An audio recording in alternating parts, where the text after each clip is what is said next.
अखंड कोटि दीनानायक परमानंद दीनानाथ भूतनाथ उमानाथ भगवान भोलेनाथ की महती कृपा से आज शिव महापुराण का चतुर्थ दिवस है।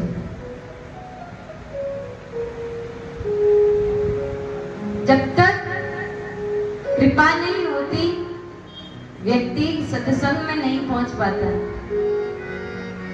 तो मानो जो लोग आज आ रहे हैं ना कथा श्रवण करने, वो भगवान को याद नहीं कर रहे, भगवान ही उनको याद कर रहे हैं। प्रेरणा देने वाले भगवान ही है जो अपने भक्तों को अपने पास बुलाते हैं। वरना भक्त के पास क्या सामर्थ्य कि वो भगवान के पास जा सके। जहां तक जिसपे इंद्रियां नहीं पहुंच पाती, जिसको वाणी कह नहीं पाती, जिनको ये नेत्र देख नहीं पाते, जिनको ये हाथ स्पर्श नहीं कर पाते,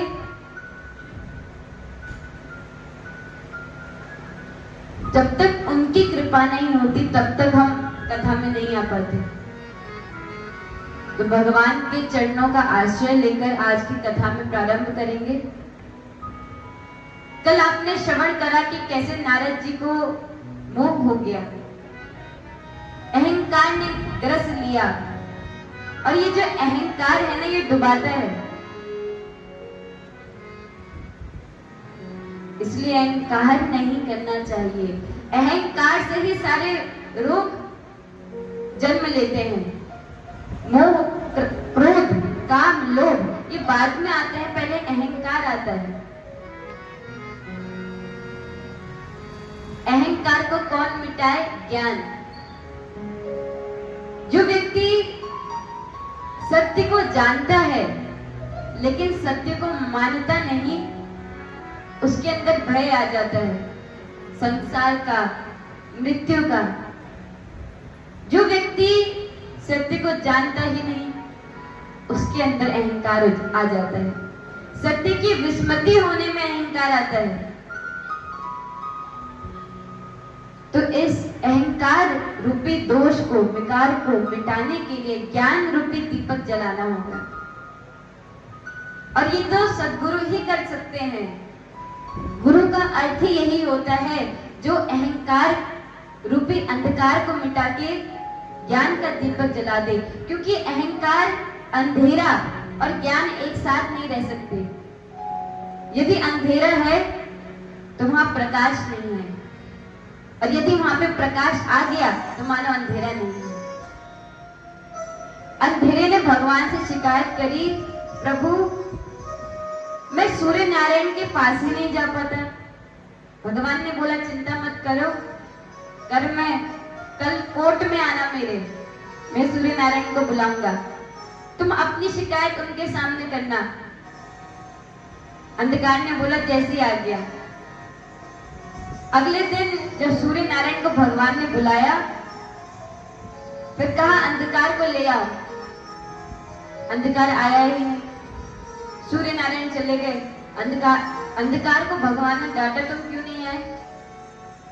तो उसने बोला प्रभु यही तो समस्या है, जब वो अंधकार है ना तब मैं नहीं आ पा रहा, उसके सामने मेरा अस्तित्व ही नहीं है। और ऐसा भक्ति में है।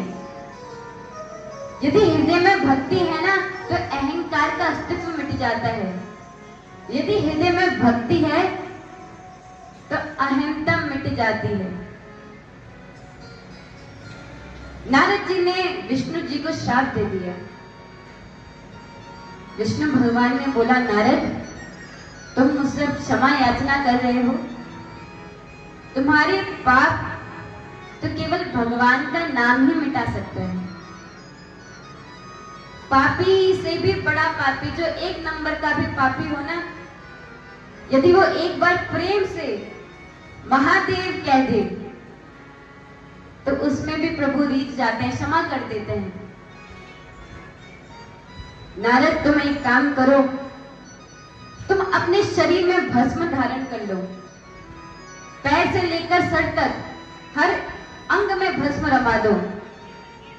अपने मस्तक पर त्रिपुंड लगाओ, रुद्राक्ष धारण करो और जितने भी शिव मंदिर हैं, जितने भी शिव तीर्थ हैं, उन सबका दर्शन करके शिव स्तोत्र का पाठ करो, शतनाम स्तोत्र का पाठ करो।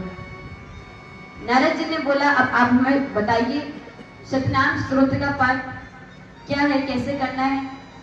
नारायण जी ने बोला, ठाकुर जी ने बोला, उसका समय मेरे पास नहीं है, ब्रह्मा जी के पास जाओ, वो परम शैव्य है, शिव जी की कृपा है उन पे, तुम्हारे पिता ही तुमको बताएंगे। नारद जी ने आज्ञा मानी। देखिए, कभी गलती से कोई भूल हो जाए तो तुरंत प्रायश्चित कर लेना चाहिए। गलती कुछ भी हो सकती है, छोटी से छोटी गलती। कहते हैं निंदा सुनने में दोनों कान 2 से 4 हो जाते हैं। मनुष्य को कौन रोके, लेकिन कभी गलती से किसी की निंदा सुन ली या निंदा कर ली तो तुरंत प्रायश्चित कर लेना चाहिए। क्षमा याचना मन ही मन उस व्यक्ति के लिए कर देनी चाहिए। अगली बार निंदा करने से आप स्वतः ही बच जाओगे। अगली बार आपका वहां मन नहीं लगेगा, कान बंद करके चले जाओगे। कभी किसी व्यक्ति को अशब्द बोल दिया तो उसके पास तुरंत पश्चाताप करके क्षमा मांग लेनी चाहिए। कभी क्रोध कर दिया तो क्षमा मांग लेनी चाहिए। गलती होना कोई बड़ी बात नहीं है। क्या फर्क है नारद मुनि में और हम में? मनुष्य मानने को ही तैयार नहीं है कि वो गलत है, लेकिन भक्त गलती तो करता है। ऐसा नहीं है कि भक्त कभी गलत ना हो, पर भक्त कभी बुरा नहीं होता है। भक्त एक समय के लिए गलत हो सकता है, पर भक्त बुरा नहीं है। वो तुरंत पश्चाताप करेगा, अपने अंदर वो बदलाव लाएगा, अपने आप को टटोलेगा कि मैं कैसे भगवान की भक्ति का पात्र बन सकूं। विष्णु जी के आदेश से नारद मुनि पूरी पृथ्वी में विचरण करते हुए, शिव नाम लेते हुए ब्रह्मलोक पहुंचे। ब्रह्मा जी को वंदन किया, प्रणाम किया और कहा, पिताश्री, मैं निरंतर भगवान का नाम लेता था, मैं भक्ति मार्ग में चलता था, मुझे ज्ञान भी है, नारद जी ज्ञानी हैं, मुझे दान मार्ग, तीर्थ मार्ग सभी का ज्ञान था, लेकिन मैं आज तक उस शिव तत्व को नहीं समझ पाया। आप शिव जी के परम भक्त हैं, तो मैं आपसे ही निवेदन करता हूं कि वो शिव तत्व क्या है, भगवान शिव कौन है, मुझे उनका स्वरूप का बोध कराइए, क्योंकि मैंने उन्हीं की अवज्ञा करी। नारद जी ने विष्णु जी का पाप नहीं करा, नारद जी ने शंकर भगवान का पाप किया। क्या पाप किया था? जब भगवान ने कहा था, नारद ये काम कथा विष्णु जी के पास मत सुनाना, नारद जी ने वही करा, अवज्ञा हो गई। तो इसलिए अब मुझे उन महापुरुष की, उन दिव्य पुरुष की कथा सुनाइए। महादेव तो निराकार स्वरूप में स्थित रहते हैं, ब्रह्म है, कोई और देव ब्रह्म नहीं है, लेकिन ब्रह्म होने के बाद भी कैसे वो साकार रूप धारण करते हैं, कैसे वो धरती का निर्माण करके उसी का संहार कर देते हैं।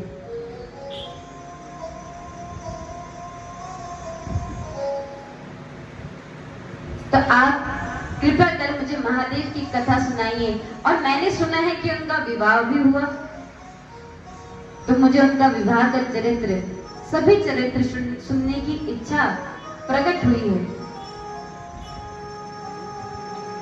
आप मुझे वो सुनाइए जिसके श्रवण मात्र से संपूर्ण पापों का क्षय हो जाए, संपूर्ण पाप मिट जाए। देखिए, कोई ब्रह्म हत्यारा भी है ना, उसका पाप भी क्षय है, मिट सकता है भगवान के नाम से। आप दान करते हैं, आप कोई पुण्य करते हैं, उसका जो फल आपको मिलता है वो कुछ समय के लिए मिलता है, लिमिटेड मिलता है।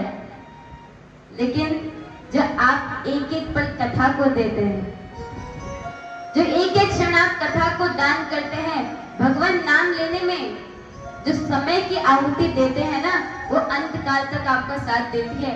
वो अक्षय है। अक्षय तिथि आती है ना, कहते हैं दान का बड़ा फल है। उस दिन दान करने से जो पुण्य प्राप्त होता है, उस दान को करके वो अक्षय हो जाता है। तो उसी प्रकार जो व्यक्ति भगवान का नाम ले रहा है, जिस व्यक्ति ने एक बार मन से शिव पुराण सुन लिया, चाहे किसी भी वर्ष में सुना हो, मृत्यु के कितने भी वर्ष पहले सुनी हो, वो फल अक्षय है। वो फल आपको अवश्य मिलेगा।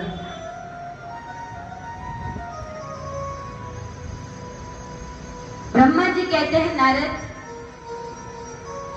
जिस समय प्रलय काल आता है तो ये पूरा संसार जो दिख रहा है ना, ये नष्ट हो जाता है। ना वायु होती है, न रात होती है, न दिन होता है, न चंद्र होता है, न सूर्य होता है, कुछ भी नहीं होता। उस समय केवल एक है जो पूरी सृष्टि में विद्यमान रहता है, और वो है सत्य स्वरूप भगवान भोलेनाथ। भगवान को तभी सत्य कहा। ईश्वर सत्य जगत मिथ्या। ये जो सृष्टि है ये मिथ्या है, ये नश्वर है, लेकिन जो रहने वाला है, जो कभी नहीं मिटेगा, वो प्रभु भगवान है। इसलिए उनको सत्य की उपाधि दी गई। ब्रह्मा जी कहते हैं, जब कुछ नहीं होता तब भगवान अपने सत्य स्वरूप में वास करते हैं। वह सत्य है, ज्ञान स्वरूप में है, अनंत है, उनके कोई सीमा नहीं, परमानंद है। वो आधार रहित है, निर्विकार है, निराकार है, कोई आकार नहीं, निर्गुण है, सर्वव्यापी है, हर जगह मौजूद है और सभी का एकमात्र कारण है। वो अद्वितीय है और वो माया शून्य है। तुलसीदास जी ने तो इन सभी शब्दों को बड़े सरलता से लिख दिया। नमामि शमीशान निर्वाण रूपम विभुम व्यापकम ब्रह्म वेद स्वरूपम निजम निर्गुणम निर्विकल्पम निरघम चिदाकाशमाकाश वासम भजेहम। तो वो यही भाव देना चाह रहे हैं। ऐसे निराकार ब्रह्म के हृदय में एक संकल्प उठा कि क्यों ना मैं एक आकार लूं। अपने संकल्प से उन्होंने एक मूर्ति प्रकट करी। वह मूर्ति भगवान सदाशिव का स्वरूप थी।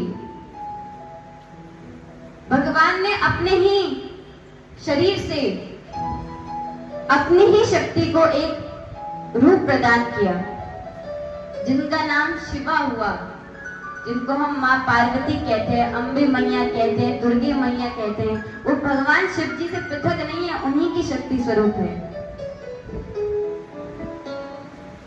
और ऐसे समय में जब कुछ नहीं था, तभी भी काशी थी। काशी भगवान की नगरी है और काशी की बहुत महिमा है।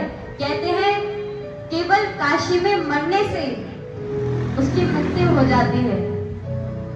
संत कहते हैं काशी में एक जटाधारी, भस्मधारी, त्रिपुंडधारी, त्रिशूल हाथ में लिए हुए एक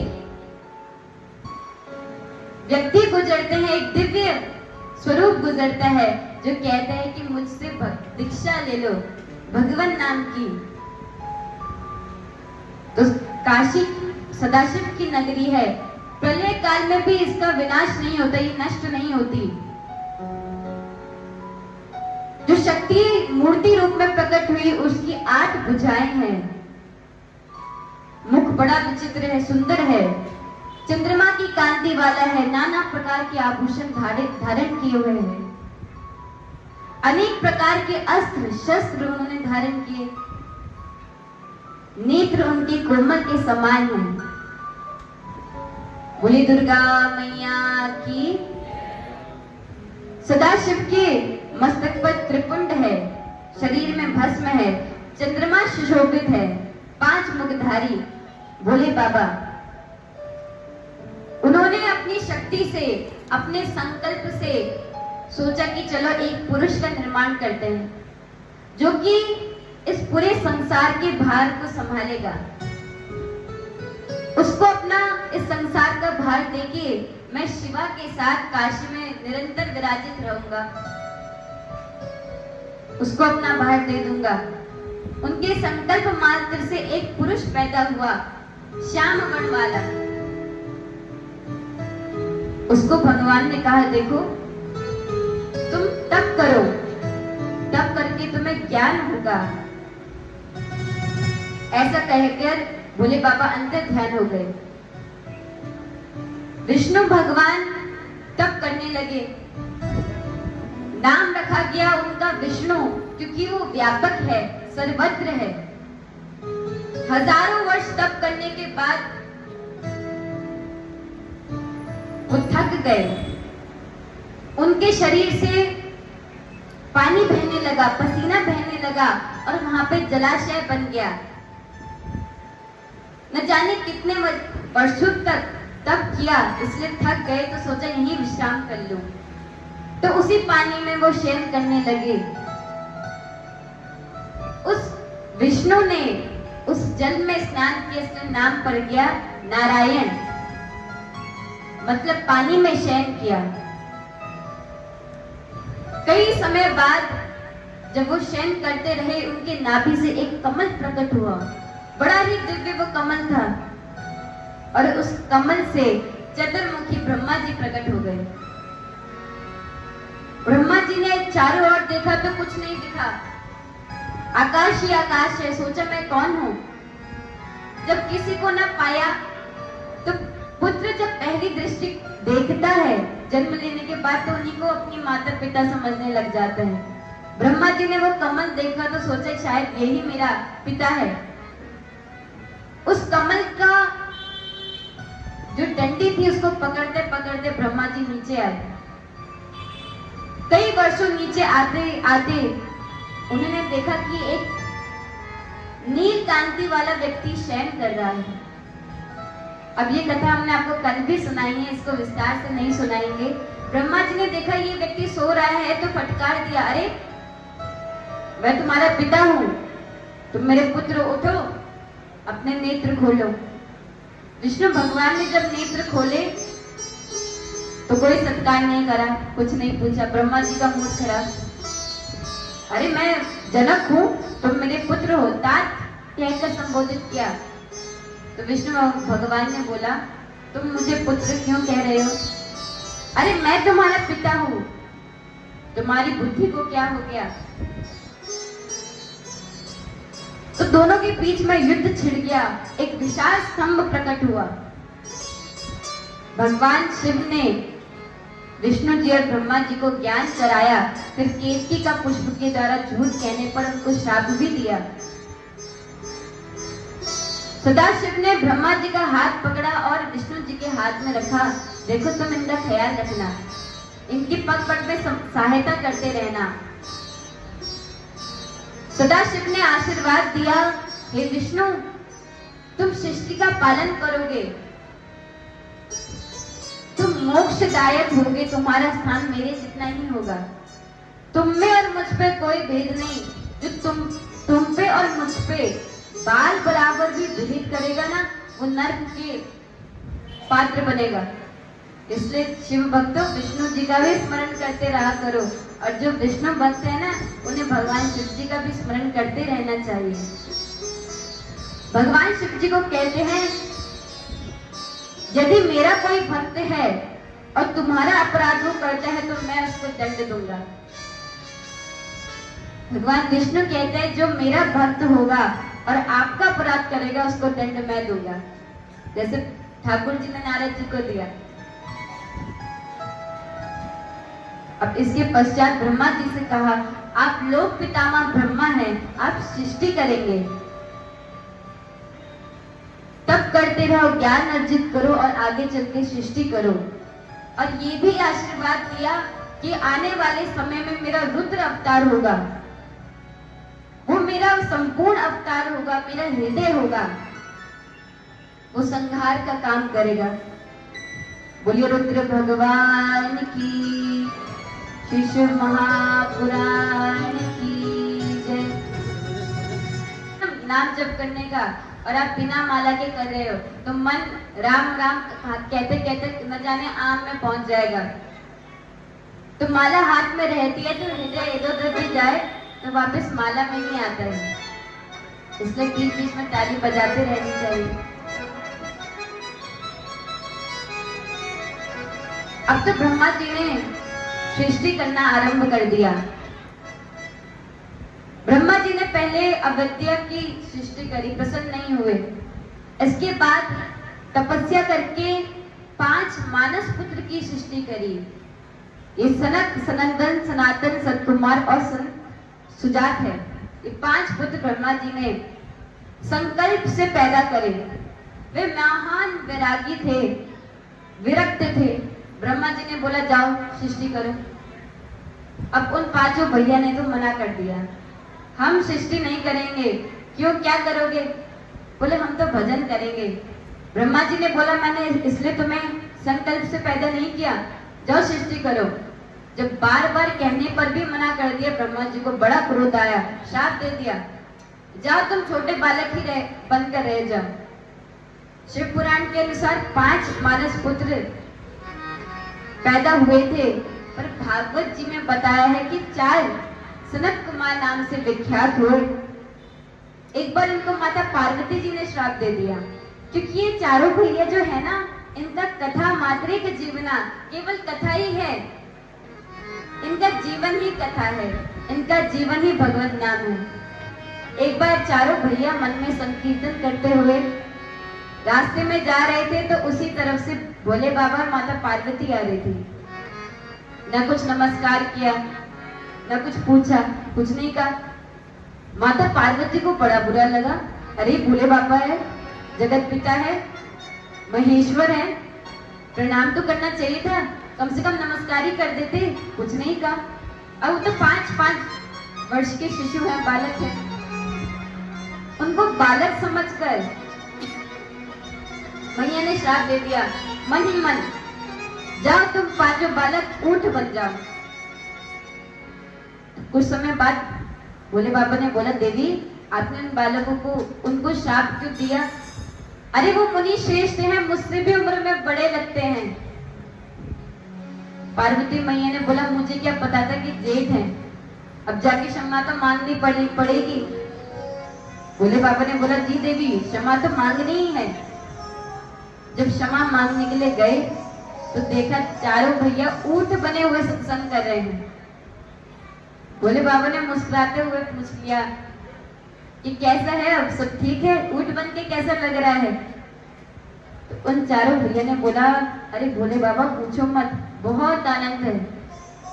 अरे उस मानव शरीर में तो 100 जाति का ध्यान रखना पड़ता था, नहाना पड़ता था, अब तो उस समय में भी हम भजन कर सकते हैं। सात्विक आहार खाओ और सत्संग करो। और ये चारों मूर्तिमान वेद स्वरूप है। जब समय मिला तो एक वक्ता बन गया, 3 श्रोता बन गया, तो परम विरक्त है। देखिए जो संत होते हैं ना, जो वैरागी संत होते हैं, सिद्ध संत होते हैं, एक बार जीवन का रहस्य जानने के बाद उनका मन ही नहीं करता कि वो संसार चक्र में फंसे। जैसे एक बार अग्नि में हाथ लगाने से आप दोबारा अग्नि में हाथ नहीं लगाओगे, पता है जला के छोड़ेगी। तो इन संतों को पता है कि एक बार सृष्टि में फंसा, फिर से गलती से फंस गया तो डुबा के छोड़ेगा। ये दुखालय है, संसार को क्या बोला गया? दुखालय। अगर आप भोजनालय में जाकर कहो कि हमको पुस्तक दे दो, तो भोजनालय क्या कहेगा? अरे आप पुस्तकालय में जाइए, यहाँ पे तो भोजन मिलता है। यदि पुस्तकालय में जाकर आप कहोगे कि हमको गर्मा गर्म भोजन दे दो, तो गुस्सा करेंगे, अरे भोजन खाना है तो भोजनालय में जाइए। तो वैसे ही संसार दुखालय है, दुख का घर है।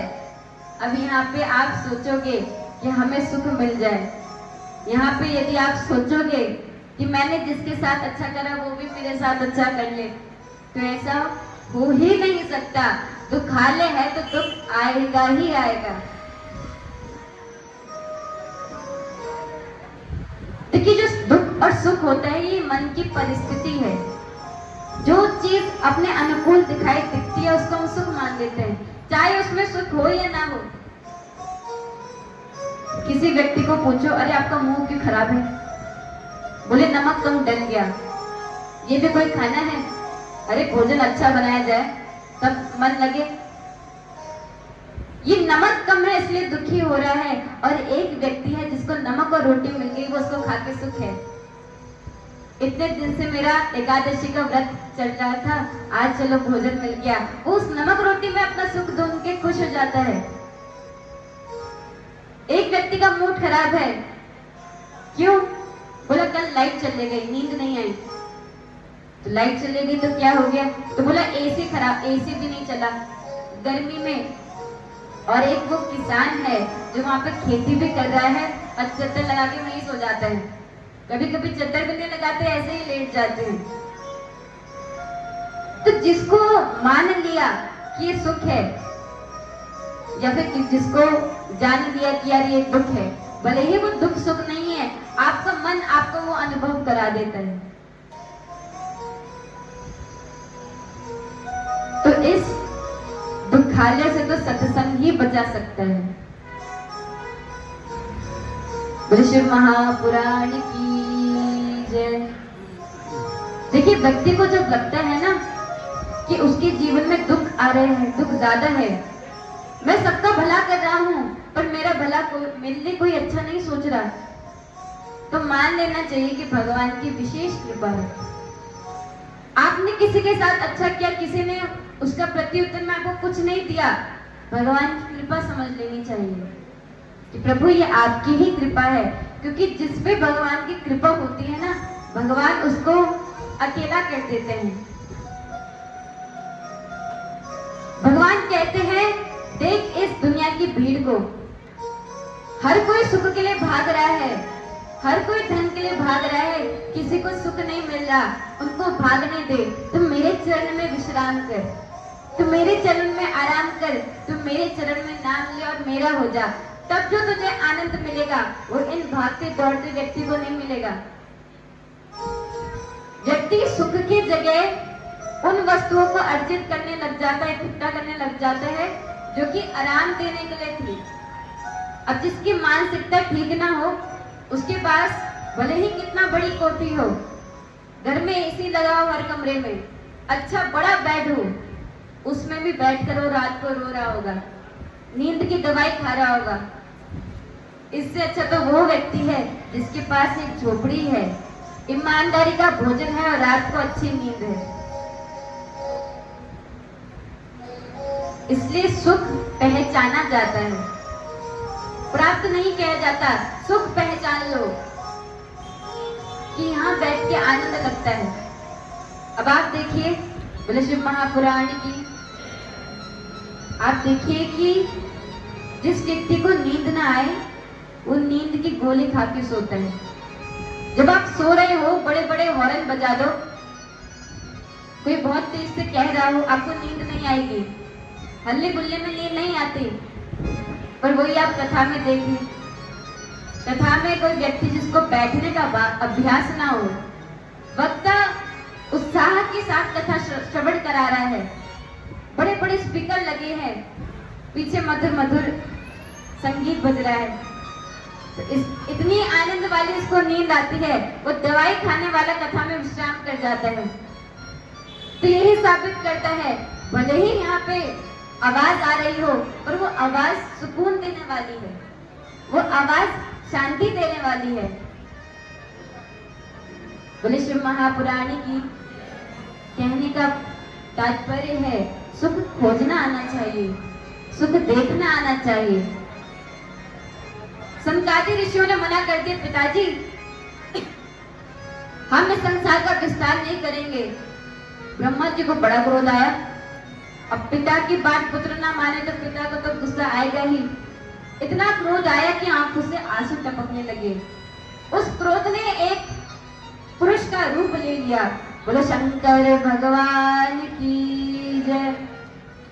साक्षात रुद्र प्रकट हो गए। बोले बाबा कहने लगे, बताओ मुझे क्या करना है। ब्रह्मा जी ने बोला, अब तुम अवतरित हुए हो तो सृष्टि की रचना करो। सदाशिव ने मुझे सृष्टि रचना के कार्य दिया है। तो बोले बाबा, तो भूत पिचास बनाने लग गए। न जाने कितने भूत पिचास बना दिए। ब्रह्मा जी ने बोला, बस बस हो गई सृष्टि। ब्रह्मा जी तो अपना चिंता लेके चले गए भजन करने। अब यहाँ पे ब्रह्मा जी सोच रहे हैं मैं आगे क्या करूं। तो इस बार अपने नेत्रों से मरीचि ऋषि को प्रकट किया, हृदय से भृगु ऋषि को प्रकट किया, सिर से अंगिरा,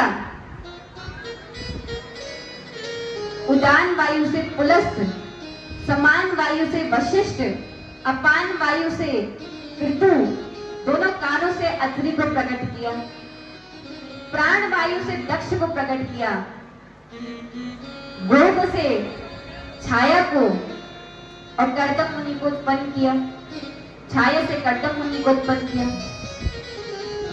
तो इस संकल्प से कई ऋषियों को प्रकट कर दिया।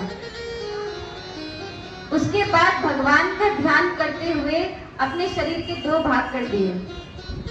एक तो स्त्री रूप हुआ जिसको शतरूपा कहा गया, दूसरा पुरुष रूप हुआ जिसको स्वयंभू मनु कहा गया। और हम सब इन दोनों की ही संतान है और यहाँ से सृष्टि प्रारंभ होना शुरू हुआ। इनके 5 पुत्र हुए, प्रियवत, उत्तानपाद, 3 कन्या हुई, आहुति, देवहूति, प्रसूति। इनका विस्तार से आगे वर्णन मिलेगा। बोले शंकर भगवान की। अब नारद जी बोलते हैं, मैंने देखा कि कुबेर और सदाशिव की बड़ी घनिष्ठ मित्रता है। ये कुबेर वास्तव में है कौन और इनको भगवान शंकर की मित्रता का सौभाग्य कैसे मिला? आप मुझे कुबेर की कथा श्रवण कराएं। तो ब्रह्मा जी बोलते हैं, नारद मुनि, ये जो कुबेर है ना, ये पिछले जन्म में यज्ञदत्त के पुत्र थे। एक दीक्षित ब्राह्मण था जिसका नाम था यज्ञदत्त। वेदों का, वेदांत का ज्ञाता, राजा इनके पुरोहित थे। ये अग्निहोत्र करते, कर्मकांड करते। इन दीक्षित ब्राह्मण का यज्ञदत्त का पुत्र हुआ। उसका नाम पड़ा गुणनिधि। समय से पिता ने अपने पुत्र का उपनयन संस्कार किया, विद्यालय भेजा, मेरा पुत्र जाएगा, पढ़ेगा, विद्वान बनेगा। लेकिन ये गुणनिधि अवगुण निधि बन गया। पिताजी विद्वान और बेटा महामूर्ख। इसने आचार विचार त्याग दिए, स्नान करना ही बंद कर दिया। देखिए, शरीर की स्वच्छता बहुत जरूरी होती है। अब मन पवित्र हो तो शरीर का फिर भी, लेकिन जब आप भगवान की पूजा में बैठते हैं ना, तो स्वच्छ शरीर के साथ बैठना चाहिए, स्नान होकर पवित्र होकर बैठना चाहिए। अच्छा, भगवान तो सर्वव्यापी है। अब कोई कहे जब हम अपवित्र हैं, जब हमने स्नान नहीं करा, उस समय भी तो हम भगवान से स्पर्श कर रहे हैं। हम पवित्र भगवान के लिए नहीं होते, हम स्नान अपने लिए करते हैं कि हमारी शुद्धि हो सके, हम उस पवित्र को ग्रहण कर सके, हमारे मन में शुद्ध विचार आ सके। इसलिए शुद्धता के साथ भगवान की पूजा करनी चाहिए। लेकिन गुणनिधि ने तो स्नान ही त्याग दिया, संध्या त्याग दी, वेद शास्त्र का दुश्मन हो गया। कहीं भी संत दिख जाए तो अपमान करता, देवों का अपमान करता। रुचि क्या रह गई? केवल मस्ती में गाना बजाना और थोड़ा नृत्य करना, बस यही उसकी रुचि थी। माता के द्वारा प्रेरित किए जाने पर कि पुत्र यदि तू पिता के सामने चले गया, अरे तेरे पिता का यश है, उनके सामने जाएगा तो बड़ी डांट पड़ेगी। तो माता की प्रेरणा से कभी पिता के सामने नहीं गया, भाग जाता। पिताजी आते, मेरा पुत्र यज्ञ तक कहाँ है? तो वो कहती अभी थोड़ा पढ़ने गया है दोस्तों के साथ, आज पूजा करने गया है, उसका विद्यालय में और मन लग रहा है, तो खूब अध्ययन कर रहा है। बात टाल देती। 16 वर्ष के हो गए, सभी संस्कार धीरे धीरे करके होने लगे, तो एक दिन विवाह संस्कार भी हो गया। पर पिताजी को भनक मात्र नहीं कि मेरा बेटा तो बिगड़ गया, कुछ नहीं पता, बात गुप्त रखी गई। प्रतिदिन माता समझाती, बेटा गुणनिधि, तुम्हारे पिता क्रोधी स्वभाव के हैं। यदि उनको पता चल गया कि तुम्हारा स्वभाव कैसा है, कि तुम विद्वान नहीं बन पाए, तो बड़े क्रोधित होंगे। अरे मुझे लगता है वो तुम्हें घर से भी निकाल दे, तुम्हारा त्याग कर दे।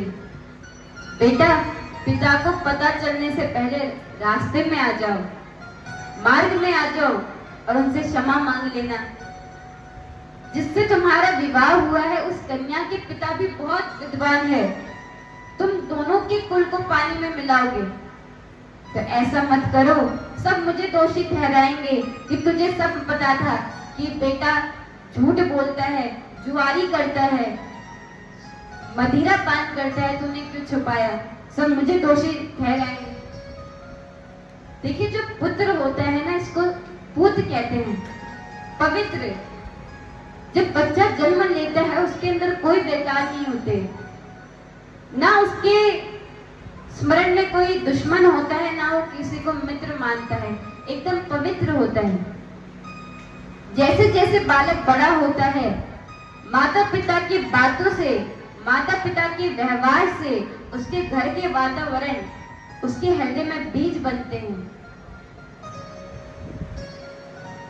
माता पिता चाहते हैं उनका पुत्र सुख भोगे, लेकिन सुख के जगह, सही आचरण के जगह वो अपना स्वभाव दे देते हैं।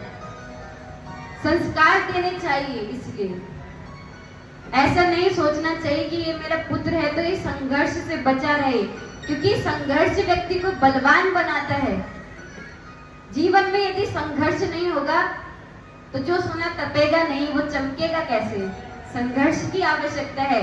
यदि देना है तो आराम मत दो, देना है तो संस्कार दो, देना है तो संघर्ष से लड़ने की प्रेरणा दो, क्योंकि ये संघर्ष जीवन में जरूरत है। शरीर को तप चाहिए।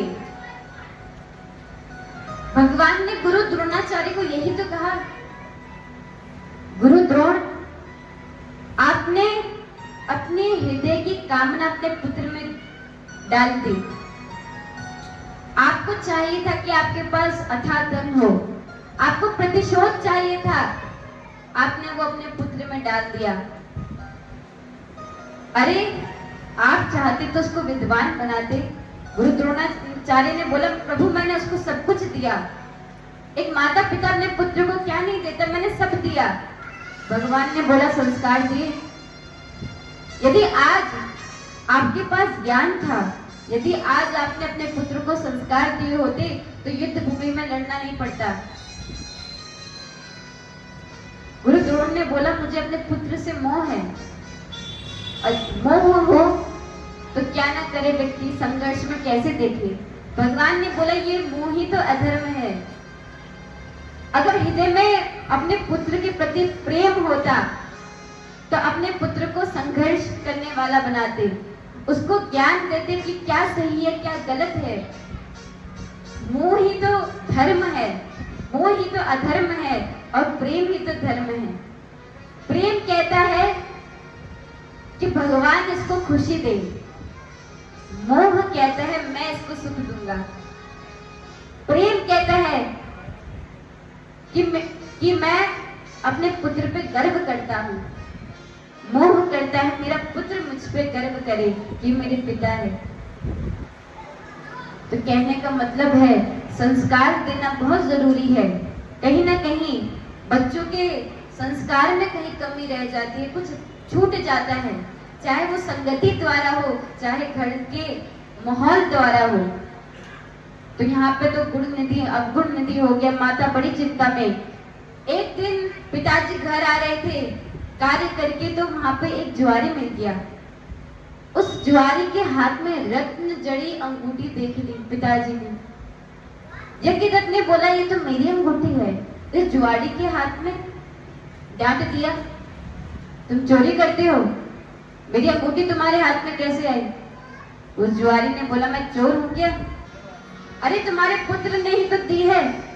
अपने पुत्र से जाके पूछे, उसने हमको काफी वस्तु दी, वस्त्र दिए, वो जुआ खेलते हैं हमारे साथ, उसने हमें अंगूठी दी, कई प्रकार की वस्त्र दी, मैं चोर नहीं हूं। जब ऐसा यज्ञदत्त ने सुना, उसके कान खड़े हो गए। ऐसे कैसे हो गया? समझ गया। मुंह छुपाता हुआ वहां से भागा। घर में पहुंचकर अपनी पत्नी से कहा, देवी मैंने कुछ दिन पहले तुम्हें एक रत्न जड़ित अंगूठी दी थी। जब तुम मेरी शरीर में उबटन लगा रही थी, तेल लगा रही थी, तो तुमने कहीं पात्र में रख दी, मुझे मेरी अंगूठी दो। उनकी पत्नी ने कहा कि वो अंगूठी मैं अभी पात्र में कहीं रखी होगी, ढूंढनी पड़ेगी, आप पहले बैठिए, आपकी अग्निहोत्र की भी तो तैयारी करनी है। टालने की कोशिश करी। उन्होंने बोला नहीं, अभी चाहिए। एक रेशमी वस्त्र मैंने तुम्हें दिया था, वो कहाँ है? वो भी लाके दो। कुछ दिन पहले मैंने राजा के द्वारा दी गई एक बड़ी सुंदर साड़ी तुमको दी थी, वो कहाँ है? वो भी दो। अब तो वस्त्रों की सूची गिनाने लगी। अब तो वो ठर-ठर कांपने लगी। ये तो सब जान गए, लेकिन वो चुप है, कुछ नहीं कह रही। यज्ञदत्त ने बोला, अब तू क्या कहेगी? कहने लायक क्या बचा? अरे तेरा वो पुत्र जुआरियों के साथ जुआ खेलता है, मेरी मान प्रतिष्ठा उसने सब मिट्टी में मिला दी। मैं धर्म का कार्य कर रहा हूँ, ऐसे धर्म का कार्य करता है। आज जब मुझे किसी जुआरी ने फटकारा, तब मैं अपने मुंह में कपड़ा लगाकर यहाँ पे मुख छुपा के आया हूँ। अब यज्ञदत्त यहाँ पे कहता है कि पुत्र ना होने से, ऐसे कुपुत्र होने से अच्छा है कि पुत्र ही ना हो।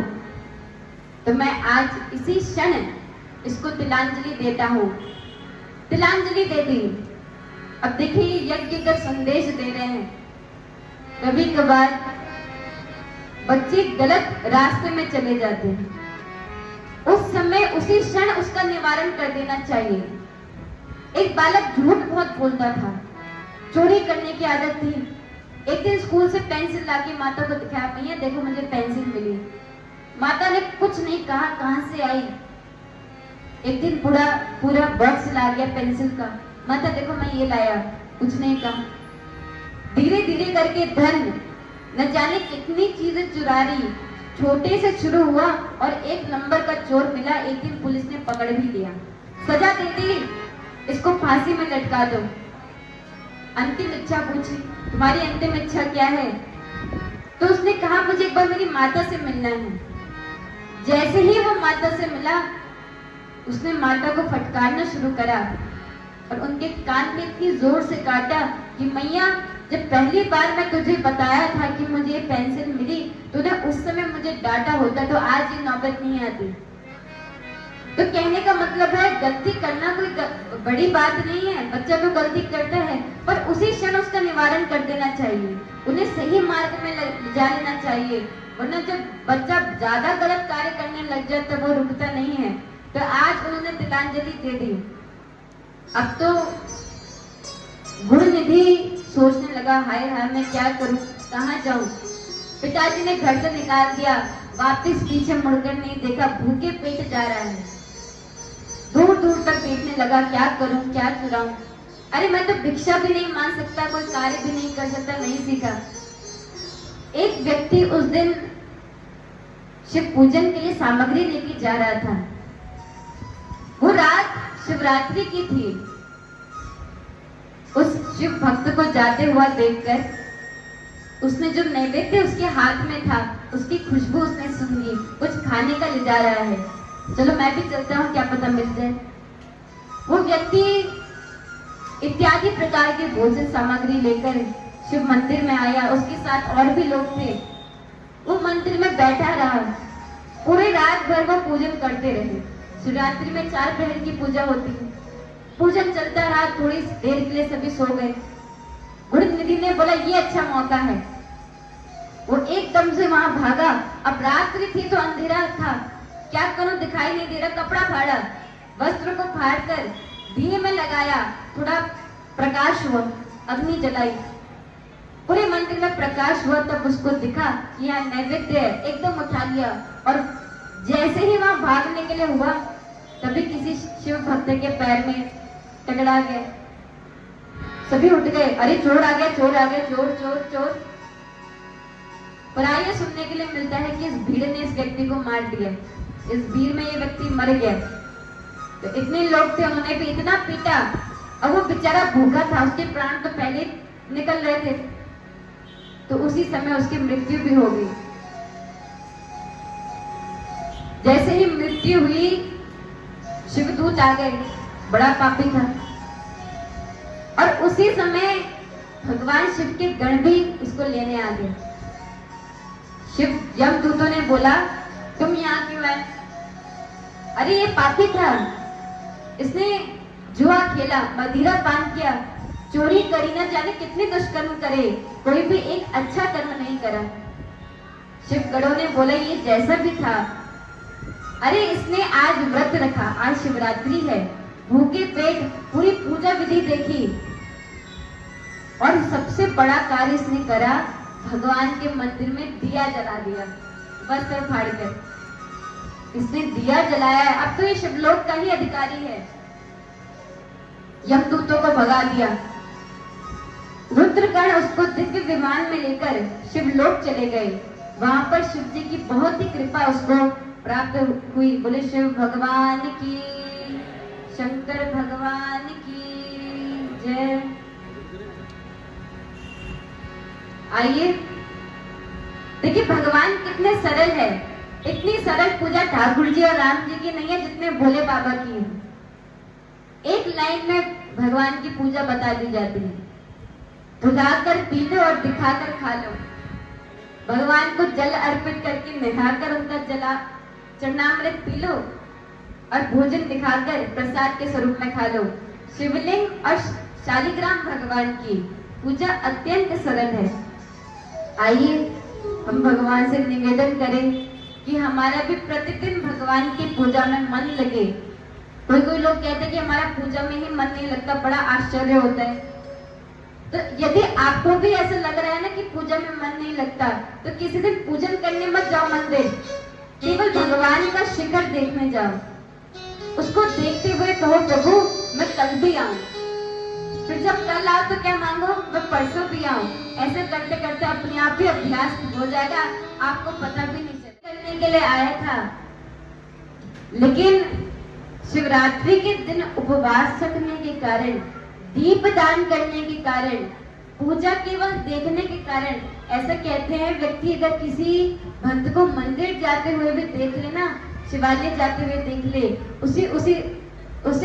उसी समय उसका फल मिल जाता है और उतना ही फल मिल जाता है। गुण निधि को शिवदूत भगवान शंकर के पास ले गए।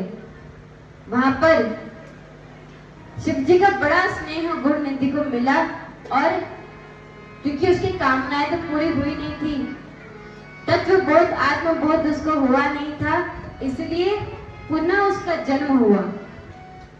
इस बार तो गुण निधि कलिंग देश के राजा के यहाँ जन्म लिया। नाम उसका रखा गया दम। ये बचपन से ही शिव जी की पूजा आराधना में लग गए। व्यक्ति को पता चल जाए कि मरने के बाद क्या है।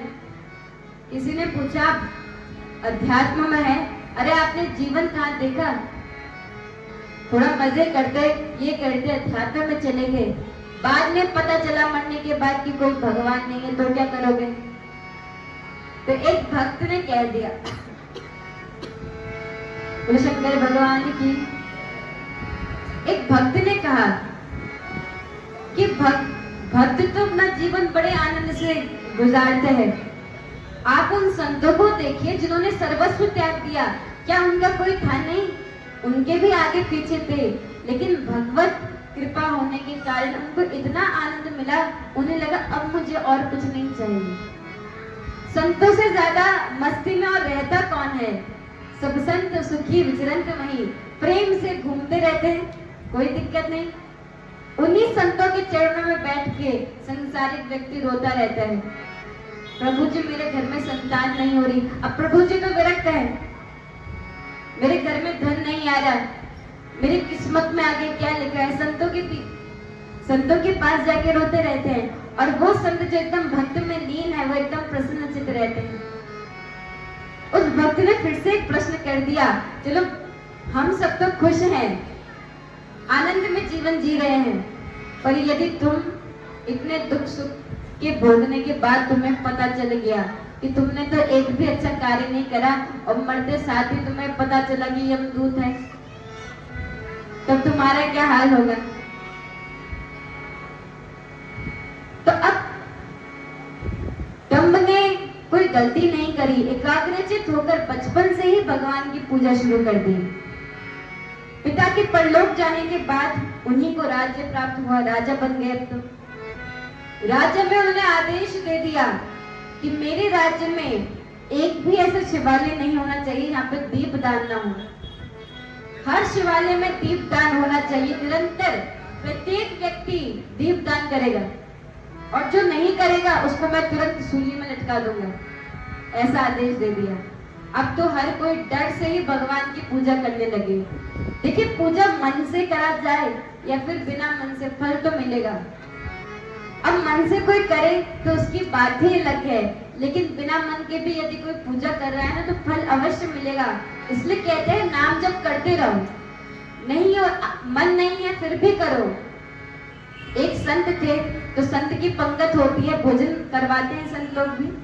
उन्होंने नियम बनाया था कि जब तक व्यक्ति 5000 दिन में भगवत नाम नहीं ले लेगा तब तक भोजन नहीं मिलेगा। अब उनके जितने भी शिष्य थे वो बड़े मुंह बना के 5000 नाम लेते थे। उनको भूख लगी होती थी पर भोजन के लिए करना पड़ता था, लेकिन मुंह बना के भगवान का नाम लो या प्रसन्नचित्त से भगवान का नाम लो, आप दुख से तो तरेंगे ही, मुक्त तो अवश्य ही होंगे। दीपदान का आदेश दे दिया। अब यहाँ पे राजा दम धर्म के कार्य करने लगा, लेकिन काल से कौन बचे? समय आने पर मृत्यु हो गई। अब जो जन्म इनका हुआ अगला दम के बाद, वो अलकापुरी के राजा कुबेर के रूप में हुआ। भगवान की कृपा से जो शिवालय में नैवेद्य की चोरी करने आया था वो कुबेर के रूप में जन्म लिया।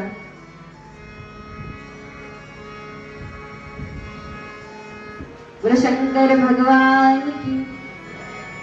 शिव पुराण कह रही है, जो यज्ञदत्त के पुत्र गुणनिधि का चरित्र वर्णन करता है, पढ़ता है या सुनता है, वह शिव का प्रेम प्राप्त करता है और उनकी सभी कामनाएं पूर्ण हो जाती है।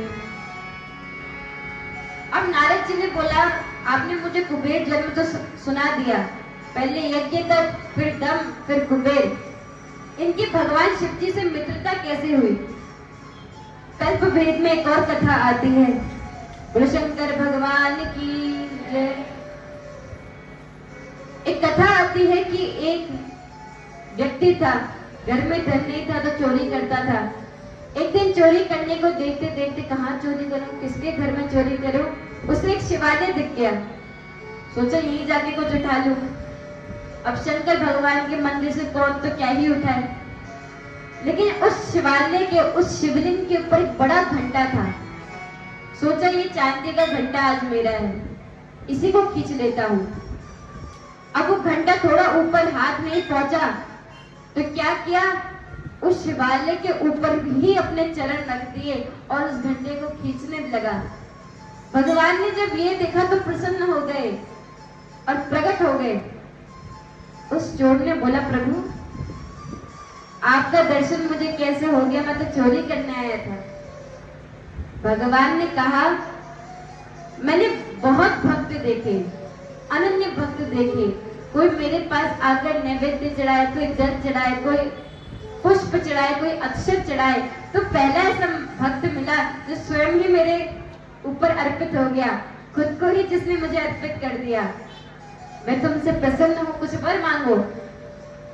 व्यक्ति ने बोला, मैं क्या वर मांगू, लेकिन मेरे पास धन की कमी है, धन नहीं है, चोरी करके भोजन करता हूँ, आप मुझे धन ही दे दीजिए कि चोरी ना करना पड़े। भोले बाबा ने बोला, तुम चिंता मत करो, अपना जितना जीवन व्यतीत है उसको व्यतीत करो, अगले जन्म में तुम कुबेर के रूप में जन्म लोगे। बोलो शंकर भगवान की।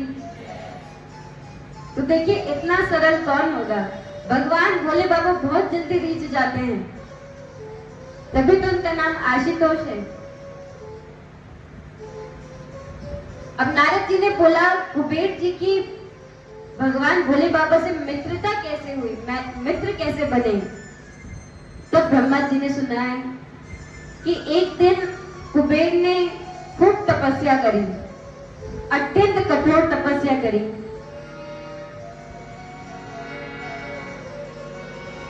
शिवलिंग की प्रतिष्ठा करी और तब तक भगवान की तपस्या करते रहे जब तक केवल अस्थि और अस्थि न शेष रह जाए। इतनी कठोर तपस्या।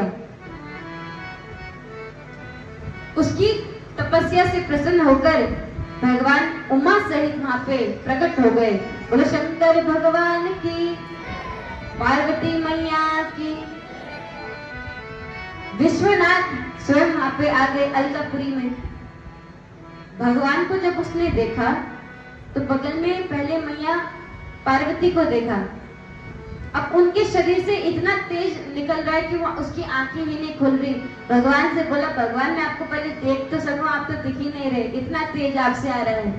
भगवान ने आशीर्वाद दिया, नेत्रों को स्पर्श करा तो दृष्टि आ गई।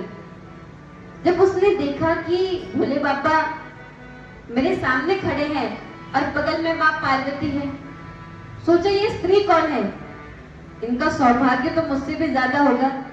इनका सौभाग्य देखो, भगवान के बगल में विराजित है, बड़ी सुंदर है।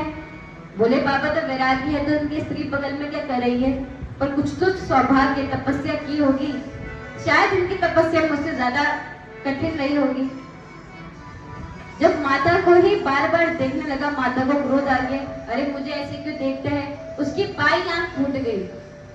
भोले बाबा ने बोला, मैया आप थोड़ी इस पे कृपा करो, ये आपका पुत्र है, आपको देख इसलिए रहा है क्योंकि आपकी सौभाग्य की प्रशंसा कर रहा है। ऐसा कहकर भोले बाबा ने मैया का हाथ कुबेर के हाथ में रखा, कहा कि तुम्हारा पुत्र है। मैया ने बोला, कोई बात नहीं, एक आंख तो फूट गई, पर तुम पिंगल के रूप में जाने जाओगे। तुमने मुझे ईर्ष्या के साथ देखा, जलन के साथ देखा, इसलिए तुम्हारा नाम कुबेर होगा। मेरा आशीर्वाद है तुम्हारे हृदय में भगवान के लिए प्रेम सदा विराजित रहे। अब तो कुबेर से भगवान ने वर मांगने के लिए कहा। कुबेर ने बोला, प्रभु मुझे और कुछ नहीं चाहिए। देखिए यही दोष बन जाता है। जब आप ठाकुर जी की पूजा करते हैं तब राधा रानी की पूजा आवश्यक है। जब आप राम जी की पूजा करते हैं तो सीता मैया, उनकी शक्ति की पूजा आवश्यक है। उसी प्रकार जब आप भोले बाबा की पूजा करते हैं तो मैया पार्वती की पूजा आवश्यक है। पिता से भी ज्यादा दया करने वाली माता होती है। जब भोले बाबा इतने दयालु है तो पार्वती मैया कितने दयालु होगी। तो दोनों को युगल रूप में पूजा करनी चाहिए। इसी कलयुग की बात है। इसी कलयुग में एक बहुत ही विद्वान शंकराचार्य के रूप से एक बालक का जन्म हुआ। उनके जो माता पिता थे उनके संतान नहीं हो रही थी, कोई संतान नहीं थी। क्या करे, तप करने लगे। इसी कलयुग की बात है। कठोर तप करने के बाद भोले बाबा प्रसन्न होकर प्रकट हो गए, मांगो वर।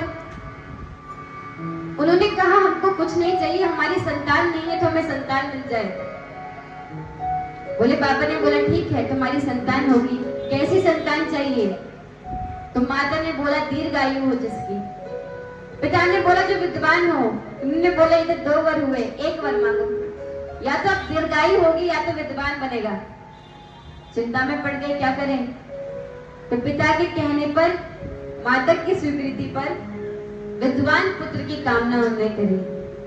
तो भोले बाबा ने बोला मैं ही तुम्हारे पुत्र के रूप में आऊंगा, मेरा अंश ही तुम्हारे घर में जन्म लेगा, अल्पायु होगा और परम विद्वान होगा। ऐसा कहकर भोले बाबा अंतर ध्यान हो गए। घर में संतान हुई बाबा की कृपा से, बड़ी विद्वान हुई।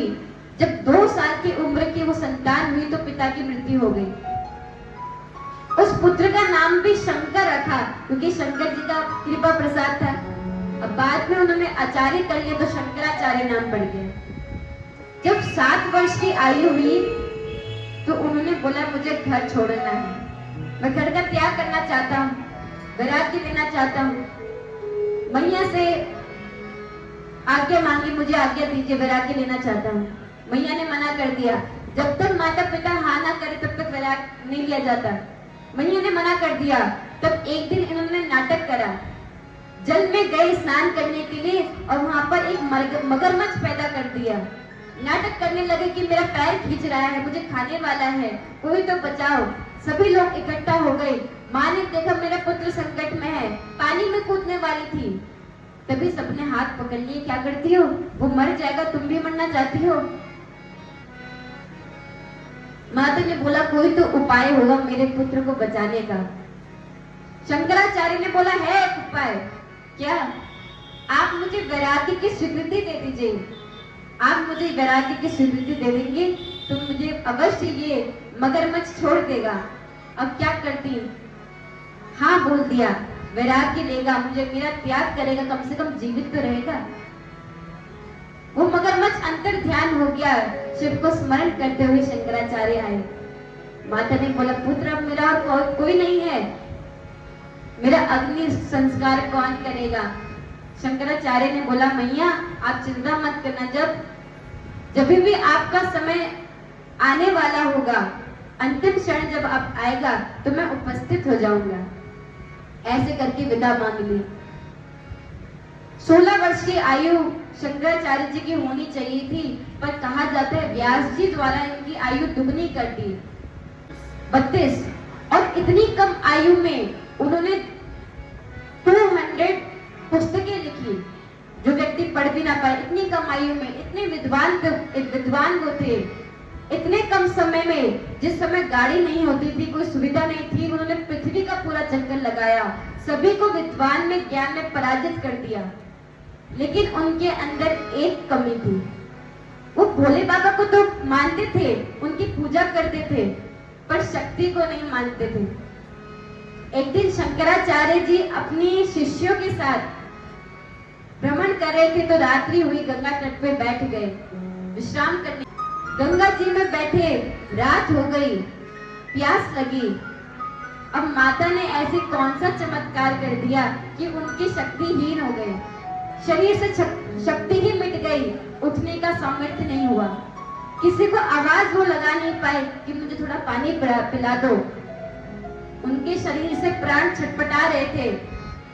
उसी समय 11 या 12 वर्ष की एक छोटी सी कन्या वहां पे आ गई। लाल वस्त्र धारण किए, अद्भुत कांति वाली वो मैया जल भर रही थी।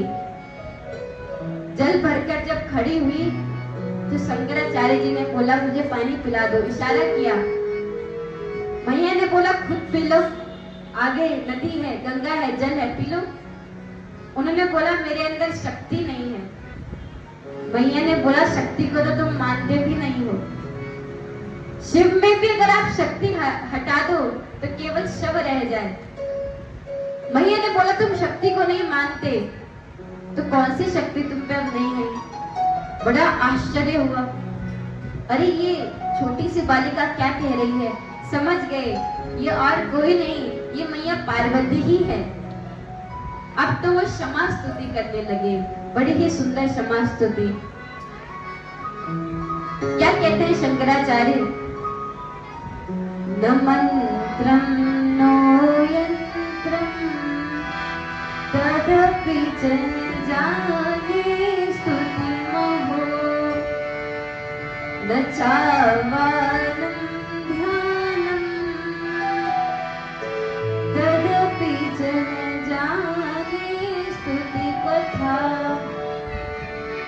न ज्ञानी मुद्रास्ते तदपि च जाने विलपनम्। मैं मंत्र नहीं जानता, मैं कोई यंत्र नहीं जानता। अरे मैया मुझे स्तुति करना नहीं आता, मुझे ध्यान करना नहीं आता, मुझे तप करना नहीं आता, और ये तक कह दिया मुझे रोना भी नहीं आता। हमें तो भगवान से मांगना ही नहीं आता, कैसे मांगना है। मैं रोना भी नहीं जानता, पर मैं एक चीज जानता हूँ। क्या जानते हो? पदनु शरणम क्लेशहरणम। मैं इतना जानता हूँ मैया कि तेरे शरण में आने के बाद, तेरे चरणों में बैठने के बाद कोई कलेश नहीं रह जाता, सभी कलेश मिट जाते हैं। शंकराचार्य जी ने तो इतना तक कह दिया। क्या कहा? चिताभस्मालेपो गरल अधारी कंठे भुजगपति हारी पशुपति कपाली भूतेशो भजति जगदीशे कपदवी भवानी त्वत्पाणि ग्रहण परिपाटी फलमिदम्। क्षमा स्तोत्र है ये। और क्या कह रहे शंकराचार्य? बड़ा सुंदर भाव। भोले बाबा कैसे हैं? चिता की भस्म धारण करते हैं, अवधूत शरीर है, वस्त्र तक नहीं पहनते, जटाधारी है, सर्प धारण करते हैं। राम जी को सुंदर आभूषण धारण किया जाता है, सोना चंदन, सोने का, चंदन का। कृष्ण जी को सुंदर आभूषण धारण किया जाता है, पर भोले बाबा क्या धारण करते हैं? भस्म। नाग, बाकी देवताओं को चंदन अर्पित किया जाता है, भोले बाबा को भस्म अर्पित की जाती है। अच्छा सच बताइए आप, कोई ऐसा अवधूत घर में आ जाए तो, जिसके गले में नाग हो, भस्म रमाई हो, आप आने देंगे? सच्ची बताइए। कोई नहीं आने देगा, कोई पास भी नहीं जाएगा, डरेगा कहीं वो सांप मेरे पास ना आ जाए। सो ऐसे अवधूत भोले बाबा हैं। शंकराचार्य जी कह रहे हैं उनको तो रहना भी नहीं आता था, उनके साथ तो भूत प्रेत थे। अब जो जिसके साथ रहेगा वैसे ही हालत बनाएगा। भोले बाबा भूत प्रेत के साथ रहते तो वैसा ही रूप था। वो तो मैया जब से उन्होंने आपका पानी ग्रहण कर लिया, जब से आप उनके साथ विराजित हुई, तब से वो थोड़ा संभल गए हैं। दिव्य स्तुति क्षमा स्तोत्र के साथ ये पूजा के अंत में बोला जाता है। शंकराचार्य जी ने करा, माता को वंदन किया, तब मैया ने अपने जल से, उस घड़े से शंकराचार्य जी को पानी पिलाया, प्यास बुझाई। बोले पार्वती मैया की, अम्बे मैया की जय, ज्वालपा मैया। देवता भगवान की पूजा अर्चना करते हैं और अपने अपने धाम चले जाते हैं। अब तो कैलाश पर्वत में कभी भगवान अंतर्मुखी होकर राम नाम का उच्चारण करते, कभी अपने गणों को कथा सुनाते, कभी किसी गुफा में बैठ जाते और ध्यान में लग जाते। अन्य प्रकार की क्रीड़ा भगवान कैलाश पर्वत पे करने लगे। अब देखिए 1 मिनट की कथा और। व्यक्ति चाहे तो ये ग्रंथ को बगल में रख दे और मनमुखी बातें कहने लग जाए। ऐसा भी कथा बोले शिव महापुराण की। व्यक्ति चाहे तो वो ग्रंथ को बगल में रखते और अपनी मनमुखी कुछ ना कुछ कथा सुनाते रहे। पर ये जो कथाएं है ना, आप इनको केवल कहानी मत लेना, इनमें बहुत शक्ति है। कथा को कल्पद्रुम कहा जाता है। कथा श्रवण करते समय व्यक्ति की जो इच्छा होती है वो पूर्ण हो जाती है। इसलिए आप सभी से निवेदन है, कथा विश्वास के साथ श्रवण करें।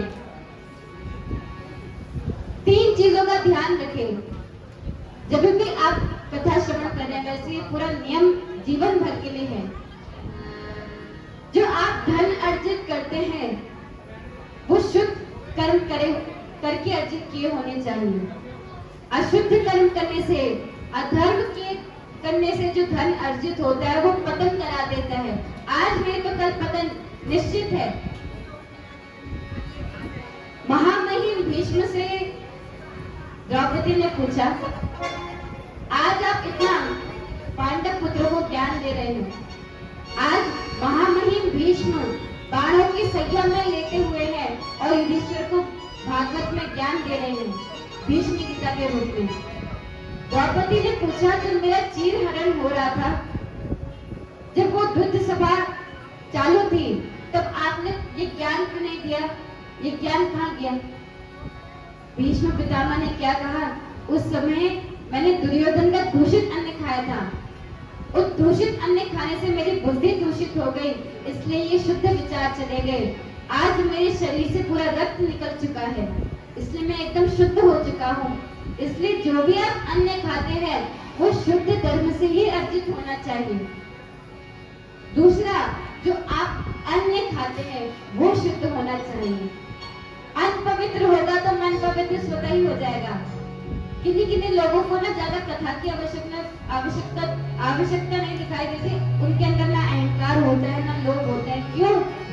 क्योंकि अन्न शुद्ध है। वो भले ही सुनकर नहीं जानते होंगे कि कार्तिक का जन्म कैसे हुआ, गणेश जी का जन्म कैसे हुआ, पर वो शुद्ध अन्न खाते हैं तो शुद्ध उनका व्यवहार भी रहता है। तो शुद्ध अन्न, मांसाहार का बिल्कुल त्याग कर देना चाहिए। ऐसा हमने पहले भी एक बार कहा कि मांसाहार का त्याग कर दो, तो एक व्यक्ति आकर हमको कह रहा है कि भगवान ने दांत दिए ये वाले, तो ये खाने के लिए तो दिए, मांस खाने के लिए नहीं दिए होते तो ये दांत क्यों होते? तो ऐसे व्यक्ति पे धन्य है। मांसाहारी और शाकाहारी में भेद कैसे पता चलता है? अब 1 मिनट की कथा और मांसाहारी और शाकाहारी में क्या अंतर होता है? जो मांसाहारी होता है ना वो जीभ से पानी पिएगा। हमेशा देखिएगा, कोई मांसाहारी है मतलब वो जीभ से पानी पिएगा। अब हम ये व्यक्ति के लिए नहीं कह रहे, सभी जानवरों के लिए कह रहे हैं। व्यक्ति मुंह से पानी इसलिए पीता है घुट घुट करके, क्यों? क्योंकि वो मांसाहारी नहीं है, वो शाकाहारी है। जो मांसाहारी होता है उसको पसीना नहीं आता। व्यक्ति जीभ से पानी नहीं पीता, उसको पसीना आता है, वो शाकाहारी है, तो उसको शाकाहारी ही रहना चाहिए, वरना बुद्धि नष्ट हो जाएगी। मांस खाने वाला व्यक्ति पूजा भी करे तो भगवान स्वीकार नहीं करते। किसी को पीड़ा देके, किसी को भोग खाने के लिए, केवल अपनी जीभ को संतुष्ट करने के लिए मांस नहीं खाना चाहिए। और तीसरा चीज जिसमें ध्यान देने वाली बात है वो है भगवत नाम। निरंतर भगवान का नाम चलता रहे, और यदि निरंतर नहीं तो नियमित रूप से सुबह उठने से पहले और सुबह सोने से पहले भगवान का नाम अवश्य ले। 10 बार, 21 बार, जितना हो सके। और एक दिन आएगा कि आपका निरंतर भगवान की स्मृति बनी रहेगी। ये 3 कार्य करने वाले व्यक्ति को ना मोक्ष जरूर मिलेगा। उसकी मोक्ष गारंटी है, ऐसा लिखा गया है।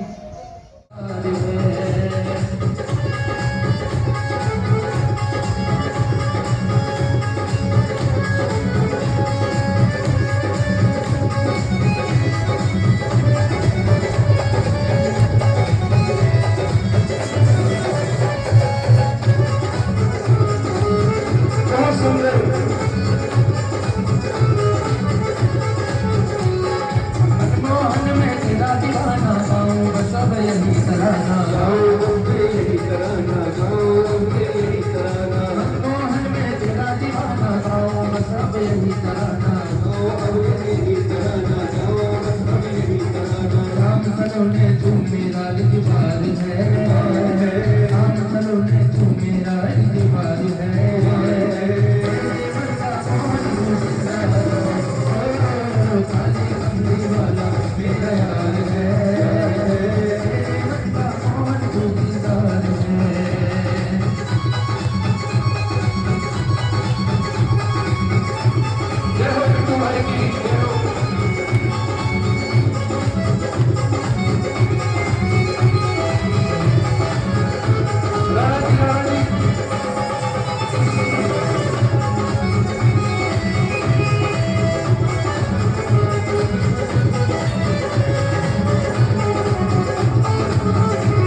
जीवन अब तेरे सहारे, ये जीवन अब तेरे सहारे, मेरा मैं तेरा खाने, ये जीवन अब तेरे सहारे, ये जीवन अब तेरे सहारे, ये जीवन अब तेरे सहारे। तेरे हाथों से जीवन की पतवार है, पतवार है, तेरे हाथों से जीवन की पतवार है, पतवार है। तेरे मन का कौन फौजदार है, ओ खाली कमली वाला मेरा यार है, तेरे मन का कौन फौजदार है।